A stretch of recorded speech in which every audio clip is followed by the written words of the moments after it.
My name is Rick Robinson, and I am the director playwright of Sherlock Holmes and the Final Problem. The numbers are code, but why write out Douglas and Burlstone? The cipher is obviously a reference to some book in which the words Douglas and Burlstone would not appear. So after the success of Sign of the Four, we really wanted to tell another one of these stories, and we sort of teased the fact that Moriarty was going to be in this next one in the last show. So I knew I wanted to tackle the Final Problem. When I got into the writing of it, I discovered that the Final Problem is actually a very short story. It is about the length of a Scooby-Doo episode. So when I got into how do we adapt this thing into a full theatrical evening, the challenge became, okay, I need to layer in another mystery to this story. So I wanted to find another story where Moriarty was present, and so I zeroed in on the novel The Valley of Fear. And so the second challenge was trying to tie threads between these two stories that were told in different times. They take place, years apart from each other, but I needed to more closely link them. Mr. Holmes, you know it is a deadly habit to finger a loaded firearm. I am a creature of deadly habits.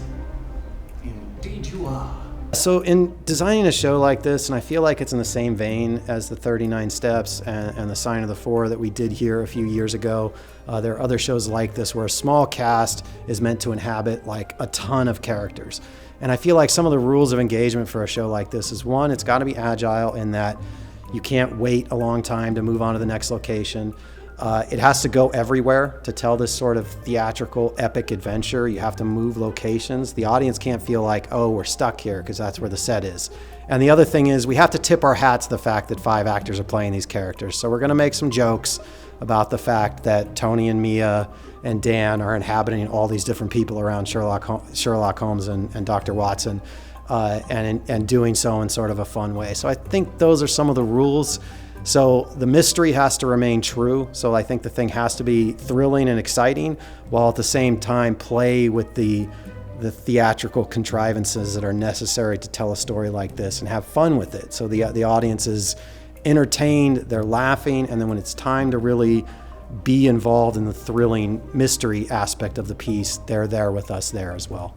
I, myself, would benefit from questioning Mr. Barker and Mrs. Douglas again. Would you go and send for them?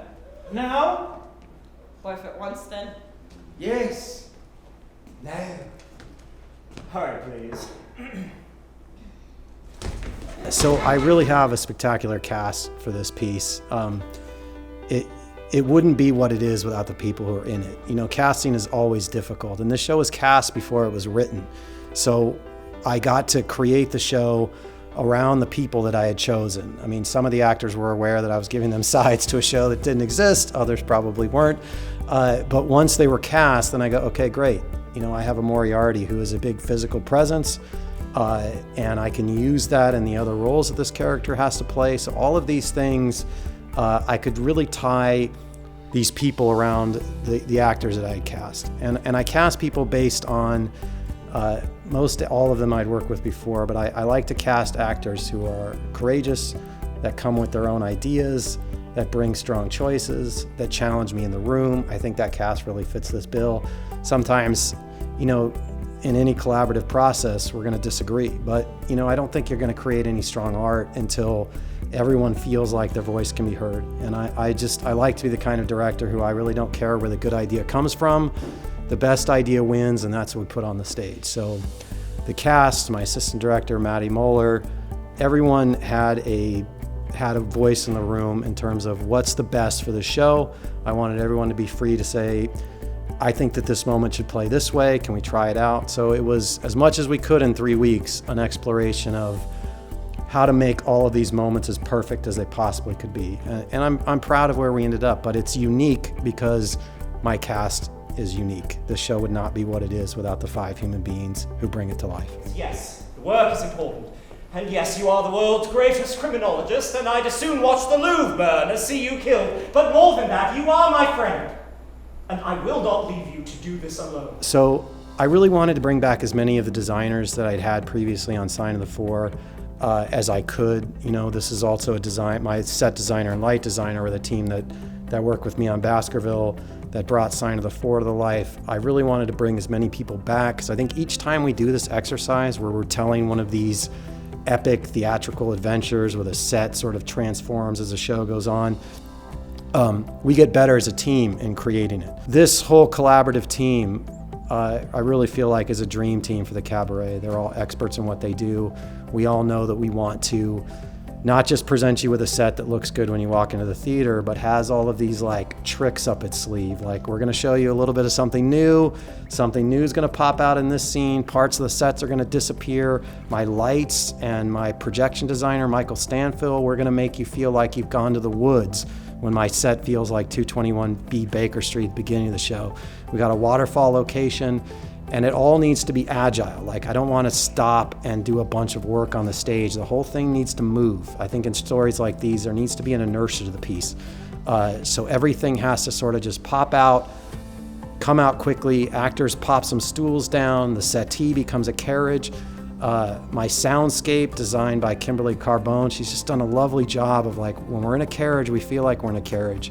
When we're fighting on top of a train, we feel the rumble of the wind and the outside, being outside on top of this train. It's just, I think my design team has done a spectacular job. I think when the audience comes, they're really going to be immersed, and it's because all of these artists have fine-tuned all of these beautiful moments together. Do you see now, Inspector? When you play in the Garden of Giants, you are bound to be trampled. So I really hope everyone checks out Sherlock Holmes and the Final Problem. It's a piece at the cabaret. We're proud of it. We've really pulled out all the stops in creating this one.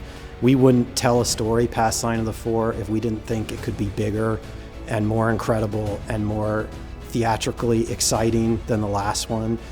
When I talked to Galen, who was playing Watson for me, about like, how can we possibly sort of top what we've already done?